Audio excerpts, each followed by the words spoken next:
안녕하세요. 오늘은 루돌프 슈타이너, 그가 1922년 비엔나에서 했던 강연록 일부를 좀 깊이 들여다볼까 합니다. 핵심 질문은 이거예요. 요즘 정보는 정말 넘쳐나는데 왜 우리는 오히려 세상과 좀 단절된 느낌을 받을까요? 단순히 사실을 막 쌓는 걸 넘어서 어떻게 하면 세상, 그리고 또 나 자신을 진정으로 이해할 수 있을까? 이게 슈타이너의 질문이었죠. 그래서 오늘 저희는 슈타이너가 제안하는 조금 다른 방식의 암에 대해 한번 파헤쳐 보려고 합니다. 네, 맞아요. 그 당시 시대적 배경을 좀 생각해 볼 필요가 있어요. 1920년대 유럽은 기존 과학만으로는 설명되지 않는 어떤 더 깊은 의미 이런 걸 갈망하던 시기였거든요. 슈타이너는 특히 우리 인간의 영혼이라던가 아니면 눈에 보이지 않는 더 깊은 실제 같은 거 있잖아요. 이런 걸 이해하는 데는 자연과학적인 사고방식만으로는 좀 한계가 있다고 본 거죠. 아, 한계가 있다. 네. 그래서 필요하다고 본 게 바로 다른 종류의 사고. 뭔가 훨씬 더 살아있는 듯한 그런 사고가 필요하다는 아이디어였습니다. 그럼 슈타이너가 딱 대조해서 보여주는 지점들을 좀 보죠. 먼저 자연과학적인 사고. 이걸 슈타이너는 그림 같은 사고라고 불렀다면서요. 이게 물론 유용하긴 한데 그렇죠. 유용하죠. 근데 때로는 뭔가 의심을 낳기도 하고 이게 전부가 아닌 것 같다는 느낌을 준다는 거군요. 그리고 뭐 고대 요가나 금욕주의 같은 길도 언급하지만 그건 또 지금 우리 시대에는 잘 안 맞는다고 보고요. 맞아요. 그래서 슈타이너가 현대인을 위해 제안하는 길은 이거예요. 생각 자체를 아주 능동적으로 단련시키는 것. 그냥 머리로만 하는 게 아니라 우리 어떤 육체적인 과정에서 이 생각을 좀 떼어내서 독립시키고 더 나아가서는 세계 자체의 리듬과 연결하는 거죠. 세계의 리듬이요? 그건 좀 구체적으로 어떤 의미일까요? 네, 그게 기존의 요가 방식하고 좀 다른 지점인데요.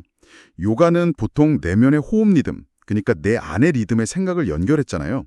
근데 슈타이너가 말하는 이 새로운 방식은 우리 밖에 있는 이 세계, 자연, 우주가 가진 그 생명의 리듬과 나의 생각을 연결하는 거예요.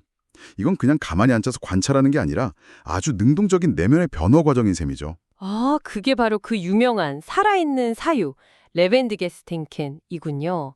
단순히 논리적인 걸 넘어서서 진짜 뭐랄까 살아 숨쉬는 듯한 심지어 예술적인 감각까지 필요한 그런 거네요.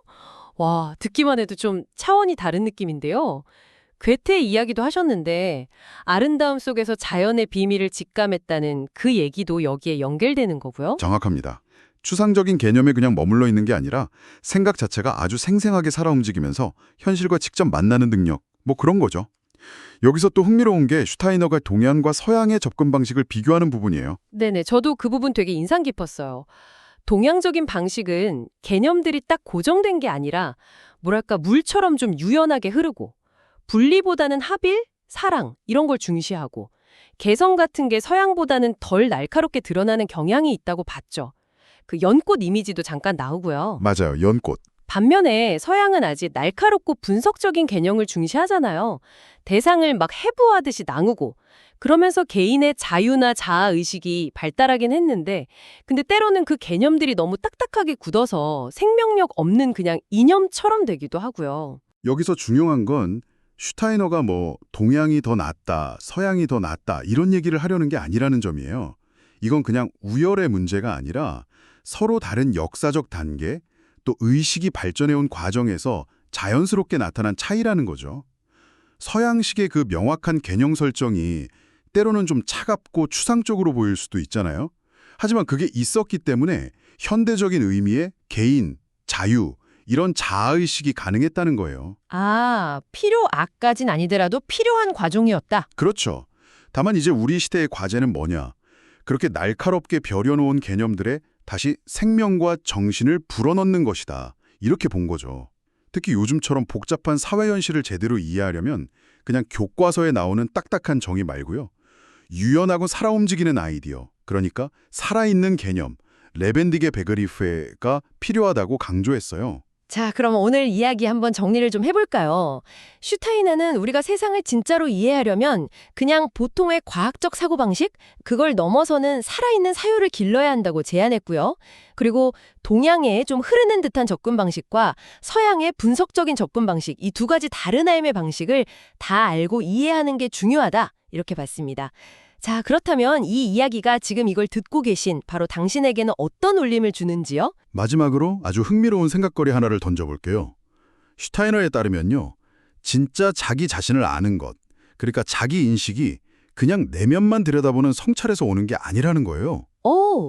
그럼 어디서 오죠? 오히려 역설적인데요.